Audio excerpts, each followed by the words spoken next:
সারা দেশের মতো চট্টগ্রামেও কোটাবিরোধী আন্দোলনে সংঘর্ষের পর নগর জুড়ে রাতভর গ্রেফতার অভিযান চালিয়েছে পুলিশ। অভিযানে ছাত্র ইউনিয়নের 2 নেতাসহ মোট 88 জনকে গ্রেফতার করা হয়েছে।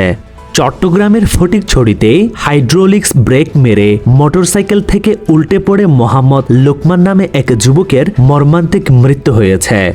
চট্টগ্রামের ফটিকছড়িতে ওয়ার্কশপের দোকানে বিদ্যুৎস্পৃষ্ট হয়ে শয়ননাথ নামে এক কিশোরের মর্মান্তিক মৃত্যু হয়েছে। ওদিকে হাটহাজারীতে পুকুরের পানিতে ডুবে মোহাম্মদ ফাহিম নামের এক মাদ্রাসা ছাত্রের মৃত্যু হয়েছে।